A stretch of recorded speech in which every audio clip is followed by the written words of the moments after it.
बिस्मिल्लाहिर्रहमानिर्रहीम। अस्सलाम वालेकुम। मैं हूं आपका मेज़बान आकिल हुसैन बाकरी। नाजरीन, चीफ जस्टिस काजी फ़ाइज़ ईसा के खिलाफ इस वक्त बात करने वाले सहाफ़ियों के खिलाफ एक बहुत बड़ा एक खौफनाक किस्म का प्लान बाकायदा मुक़्तदर हलकों की जानिब से तैयार किया जा चुका है। उनके खिलाफ एक बहुत बड़ी कार्रवाई हो सकती है। एक तो आज के प्रोग्राम में इसकी तफसीलात आपके सामने रखेंगे। उसके अलावा शेख रशीद अहमद को जो गिरफ्तार किया जा चुका है, असल में क्यों गिरफ्तार किया गया है, क्या वजह बनी है, उसके पीछे महरिकात क्या हैं, आखिरकार क्यों दोबारा इसको पकड़ा गया है, इसकी भी तफसीलात आपके सामने रखेंगे। अचानक इलेक्शन कमीशन में कुछ उखाड़ पिछाड़ हो चुकी है, ये मामला क्या है ये भी बताएंगे। उसके अलावा नाजरीन, एक और बड़ी खबर सामने आ चुकी है कि आज पाकिस्तान तहरीक इंसाफ के साबिक रहनुमा इमरान इस्माइल ने शाह महमूद कुरैशी के हवाले से एक हैरान कुन किस्म का इंकशाफ कर चुके हैं। ये भी बताएंगे आज के प्रोग्राम में। अगर आप लोगों ने अभी तक हमारे चैनल को सब्सक्राइब नहीं किया है तो हमारे चैनल को ज़रूर सब्सक्राइब करें और बेल आइकन क्लिक करना ना भूलिए, ताकि इस तरह की अपडेट्स जो हम आप तक पहुंचाना चाहते हैं वो बर वक्त आप तक पहुंच सकें। अगर आप लोग हमारे वीडियो को लाइक या फिर शेयर कर देते हैं तो उससे यकीनन हमारी हौसला अफजाई हो जाती है और हम मज़ीद रिसर्च करके अच्छे प्रोग्राम्स आप तक पहुंचाने की पूरी कोशिश करते हैं। तो हमारे चैनल को सब्सक्राइब करें, बेल आइकन क्लिक करें और लाइक लाजमी कीजिए, उससे हमारी हौसला अफजाई बहुत हो जाती है। और हमारे फेसबुक पेज को भी लाइक और फॉलो करना न भूलिए। नाजरीन, आप सब बखूबी आगाह हैं कि चीफ जस्टिस काजी फ़ाइज़ ईसा ने जब से पाकिस्तान तहरीक इंसाफ के इंट्रा पार्टी इंतखाबात को कदम करार देकर उन्होंने तहरीक इंसाफ से बल्ले का निशान छीना है, उसके बाद सिर्फ और सिर्फ तहरीक इंसाफ के चाहने वाले, उनके वोटर्स, उनके सपोर्टर्स, इमरान खान के चाहने वाले सिर्फ और सिर्फ तनकीद का निशाना चीफ जस्टिस काजी फ़ाइज़ ईसा को तनकीद का निशाना नहीं बना रहे हैं, बल्कि अब तो खुद चीफ जस्टिस काजी फ़ाइज़ ईसा के जो चाहने वाले थे वो भी उनके ऊपर बहुत ज़्यादा शिद्दत के साथ तनकीद कर रहे हैं।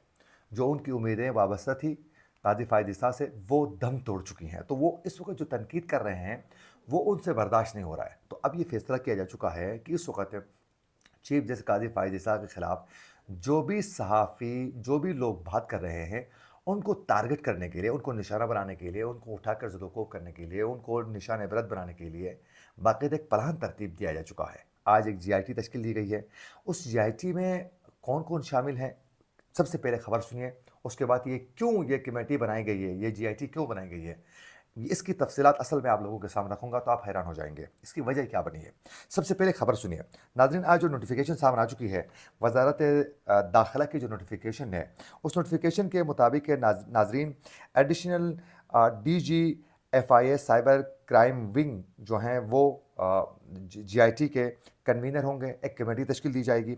उस कमेटी में बाकायदा सोशल मीडिया में जितने भी लोग जजों के खिलाफ जो बात कर रहे हैं उनके खिलाफ बाकायदा इन्वेस्टिगेशन के लिए एक इन्वेस्टिगेशन जो है जॉइंट इन्वेस्टिगेशन टीम तश्कील दी गई है GIT। उसमें बाकायदा नाजरीन मैंने बताया कि additional DGFIA cyber crime wing जो है उसको बाकायदा GIT के कन्वीनर उनको बाकायदा बनाया गया है। उसके अलावा IB और ISI के नुमाइंदे इसमें शामिल हैं और DIG इस्लामाबाद पुलिस GIT में शामिल होंगे। उसके साथ साथ नाजरीन इसमें PTA का नुमाइंदा भी शामिल है इस GIT में। अच्छा, नोटिफिकेशन के मुताबिक GIT में शामिल IB और ISI का जो नुमाइंदा है वो ग्रेड 20 का नुमाइंदा होगा। आप अंदाज़ा करें, ग्रेड 20 का इसमें ऑफिसर इसको रखा गया है। अब इसमें जो कुछ होने वाला है वो आगे सुनिए। नोटिफिकेशन के मुताबिक के GIT मुल्ज़िमात की शिनाख्त करके कानून के कटेरे में लाएगी और मुस्तकबिल में ऐसे वाक़यात की रोकथाम के लिए सिफारिश करेगी। और नोटिफिकेशन में कहा गया है कि GIT सुप्रीम कोर्ट के जजों के खिलाफ मज़मूम मुहिम चलाने वालों का पता चलाएगी और पता करने के बाद मज़मूम मुहिम चलाने वालों को अदालत में पेश करके चालान पेश करेगी। नोटिफिकेशन के मुताबिक GIT 15 दिन में इब्तदाई रिपोर्ट वजारत दाखिला को रिपोर्ट करेगी। अच्छा, ये अचानक ये GIT क्यों बनाई गई और GIT बनाने के लिए पहले क्या प्लान तरतीब दिया गया। अच्छा, ये GIT बनाने के लिए इससे पहले बाकायदा इस्लामाबाद में पाकिस्तान बार और सुप्रीम कोर्ट बार के नुमाइंदों ने बाकायदा एक प्रेस कॉन्फ्रेंस की। अच्छा, असद तूर का यह दावा है कि ये प्रेस कॉन्फ्रेंस करवाई गई है बाकायदा कि आप प्रेस कॉन्फ्रेंस करें, आप डिमांड करें तो उस पर हम GIT बनाएंगे, ये उनका दावा है। तो इसमें पाकिस्तान बार और सुप्रीम कोर्ट के नुमाइंदों पर मुबनी जो वकला थे उन्होंने एक प्रेस कॉन्फ्रेंस की। उन्होंने ये मुतालबा किया कि जो इस वक्त जजों के खिलाफ जो बात करने वाले अनासिर है उनके खिलाफ बाकायदा कार्रवाई होनी चाहिए। तो इस पर बाकायदा ये आज GIT तश्कील दी गई है। अच्छा, अब वजह ये बनी है कि इस वक़्त इससे पहले 2 दिन पहले सुप्रीम कोर्ट में जो सहाफ़ी जाकर रिपोर्ट करने के लिए जो कमरे अदालत तक पहुँच जाते हैं और कवर करते हैं पूरे सुप्रीम कोर्ट की कार्रवाई को, जिन लोगों के पास से मुख्तलिफ टीवी चैनल्स के वो नुमाइंदे नहीं हैं, वो अपने यूट्यूब के लिए काम करते हैं और डिजिटल मीडिया के लिए काम करते हैं, और उसमें असद तूर जैसे लोग हैं और भी कई सहाफ़ी जो आकर रिपोर्ट करते हैं, तो उनको रोकने के लिए बाकायदा ये एक बाकायदा नोटिफिकेशन सामने आ गई, बाकायदा प्रेस रिलीज सामने आई पीआरओ सुप्रीम कोर्ट की जानिब से कि बाकायदा अपने इदारे का लेटर और फिर आप अपने इदारे का बाकायदा सुप्रीम कोर्ट के बीच रिपोर्टर होने के कंफर्मेशन जो आईडी कार्ड वगैरह होता है या ऑफिस कार्ड वो लेकर आए, उसके बगैर किसी को अंदर नहीं छोड़ा जाएगा।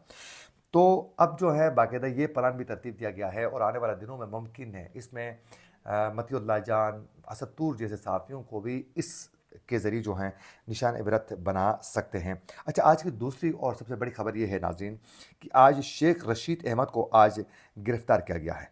अच्छा, उनकी ज़ाहिरी गिरफ़्तारी की जो वजूहात बताए गए हैं वो भी आप सुनकर हैरान हो जाएंगे, और फिर जज साहब ने मुस्कुराते हुए उन्होंने शेख रशीद अहमद को जो कहा है वो सुनकर तो आप हैरान और परेशान रह जाएंगे कि पाकिस्तान की अदालतें इस नहज तक गिर चुकी हैं, आप अंदाज़ा भी नहीं कर सकते। सुनिए। अच्छा नाज़रीन, ये बज़ाहिर जो वजूहात बता रहे हैं ये आप सुने, उसके बाद असल इनकी गिरफ्तारी की वजह क्या बनी है वो मैं आप लोगों को बताऊंगा तो हैरान हो जाओगे। शेख रशीद अहमद को नाज़रीन बताया गया है कि 9 मई के वाक़यात में उनकी ज़मानत खारिज हो गई थी, इस वजह से उनको गिरफ़्तार किया गया है। और ज़राए के मुताबिक शेख रशीद को अदालत से गिरफ़्तार किया गया, उसके खिलाफ हसास इदारे के दफ्तर में हमले के मुकदमा दर्ज है। इस केस में अवामी मुस्लिम लीग के सरबराह को भी पहले भी गिरफ़्तार किया गया था। ज़राए के मुताबिक शेख रशीद को ज़रूरी सामान फराहम किया गया है, उनके लिए 2 बैग और सिगार के डब्बे पुलिस गाड़ी में रखवाए गए हैं। गिरफ़्तारी के बाद शेख रशीद अहमद ने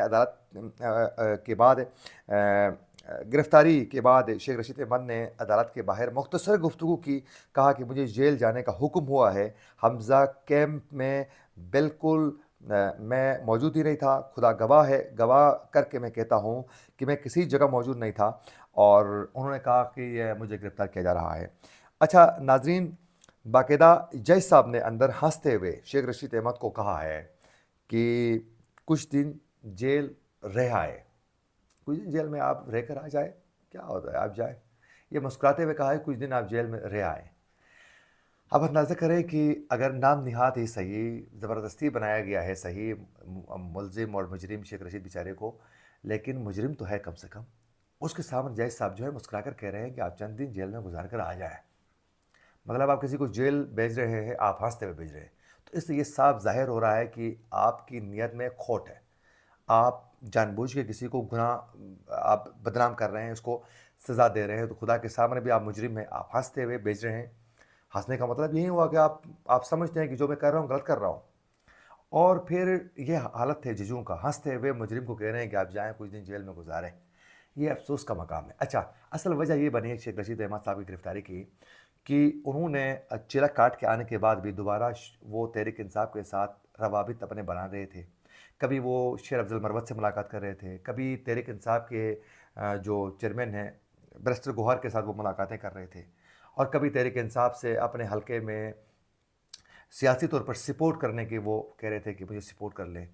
तो इस तरह तहरीक इंसाफ के साथ उनका लगाव और फिर इमरान खान के साथ एक उनका ताल्लुक़ जो मज़ीद भी बढ़ रहा था, उसकी वजह से एस्टेब्लिशमेंट को भी पसंद नहीं था कि ये भाई इस चिलक काट के आने के बाद भी सुधर नहीं रहा है, हमारे हक में बोल नहीं रहा है, तो उसको गिरफ़्तार होना चाहिए। तो इसकी गिरफ़्तारी की बेचारे की असल वजह ये बनी है कि ये चिलक काटने के बाद भी सुधरा नहीं है। अच्छा, आखिरी और बड़ी खबर ये है कि नाज़रीन, पाकिस्तान तहरीक इंसाफ के साबिक़ रहनुमा जो 9 मई के वाक़यात के बाद थोड़ा भी उन्होंने सख्ती बर्दाश्त नहीं कर सके और आखिरकार हार मान लिया उन्होंने, वो है इमरान इस्माइल साहब। उन्होंने आज एक दावा किया है कि उन्होंने कहा कि हमें ये मालूम था कि वाइस चेयरमैन शाह महमूद कुरैशी अपना एक अलग ग्रुप बनाना चाह रहे थे, हमने उस ग्रुप का साथ देने से साफ इनकार कर लिया। उन्होंने ट्विटर पर ही अपना ट्वीट किया है, कहा है कि हमने साथ नहीं दिया। और शेख रशीद शाह महमूद कुरैशी साहब उनसे मुलाकात हुई, मैंने शाह महमूद कुरैशी से कभी पीटीआई छोड़ने की बात नहीं की। उन्होंने कहा कि उनसे कोई जेल में मुलाकात की ख्वाहिश मैंने नहीं की, और मैंने कभी तहरीक इंसाफ छोड़ने की उनको नहीं कहा। और उन्होंने कहा है कि मैंने कई दफ़ा कहा गया लेकिन उनका मैंने साथ देने से साफ इनकार कर लिया। ये वो दावा कर चुके हैं और यकीनन एक अफसोसनाक दावा है। اور وہیں دوسری جانب بلاول بھٹو زرداری اس وقت مسلم لیگ نون کے اوپر بہت زیادہ تنقید کر رہے ہیں، پنجاب میں ہی ہیں، اور جبکہ مسلم لیگ نون اس وقت آرام سے بیٹھ کر ایک جلسہ کر چکی ہے مسلم لیگ نون اوکاڑا میں، مزید جلسوں کی تیاری ہی ہے، اور وہ آرام سے اپنی سیاسی کمپین چلا رہے ہیں، ان کو پتہ ہے کہ جیت ہماری ہے، اقتدار میں ہمیں لانے کا فیصلہ ہو چکا ہے، مزے ہیں، انجوائے کیجیے۔ جبکہ دوسری جانب پی ٹی آئی کو مزید سختیاں پیدا کی جا رہی ہیں، اور ایک اور خبر دے رہا ہوں آپ لوگوں کو، اس پر میں پورا وی لاگ بھی کروں گا۔ تحریک انصاف کے جو امیدوار ہیں آزاد حیثیت میں جیتنے کے بعد ان کے ساتھ کیا ہوگا آپ تصور بھی نہیں کر سکتے، وہ اگلے ہم وی لاگ میں اس پر بات کریں گے۔ اسی کے ساتھ اپنے میزبان عاقل حسین کو دیجیے اجازت، اللہ نگہبان۔